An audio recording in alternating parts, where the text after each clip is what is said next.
Donc ça, c'est le premier volet. Et le deuxième volet, c'est que j'ai décidé de trouver un terrain dans la montagne, dans cette montagne qui s'appelle Batu Karu, et qui est un des beaux volcans et un vortex puissant. Et j'ai décidé de faire un autre lieu de vie, village, éco-village, avec 8 personnes qui auront donc 8 maisons indépendantes, chacun a sa cabane en bois ou en bambou ou en terre. Et mais a priori, c'est en bois là-haut.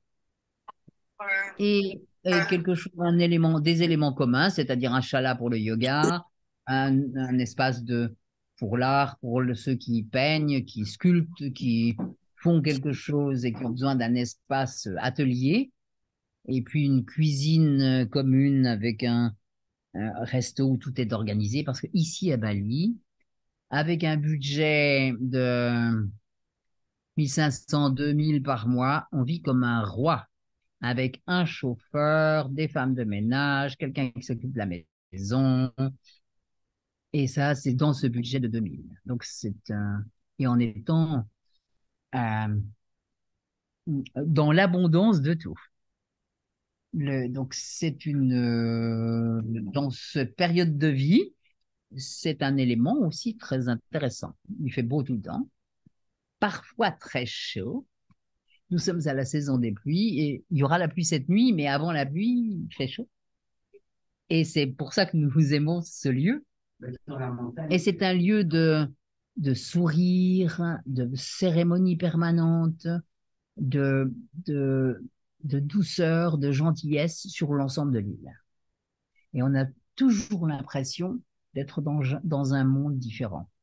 Je vois le trafic dans les rues parce qu'il y a des endroits qui sont touristiques et, et certains quartiers où il y a des centaines de motos et qui se faufilent dans tous les sens et on se demande comment ça fait pour ne pas se caramboler. Et avec le sourire, avec fluidité, tout le monde passe et moi, ça m'émerveille. Et c'est la même chose dans la vie. Le balinais est souriant, agréable, gentil, en permanence en remerciement. Et ça, c'est ce que je viens apprendre ici. Apprendre, intégrer et vivre. Et effectivement, ça a fait un changement dans ma vie, puisque ça fait maintenant 2 mois et quelques que je suis là. C'est la première fois de ma vie que je prends 2 grands mois pour m'occuper de moi. Et j'avais pas du tout envie d'avoir un froid en rentrant du Japon et de Chine au mois de décembre, avec ma grande tournée de conférences. Donc voilà. Et de là est arrivée l'idée de faire ce village. Et il prend forme dans quelques semaines. Et dans ces 15 jours, 3 semaines, là, je vais avoir décidé du terrain. Et et on choisira, on va voir qui a envie de s'associer, de venir voir, parce qu'il faut venir voir, vivre un moment ici. Et là, il y a Gersande qui va déjà venir apprendre, vivre ici avec Kali. Et là, et pour s'occuper de mes stages et entre autres, et de mettre en route quelque chose, l'aromathérapie ici à Bali. L'aromathérapie de Nelly à Bali.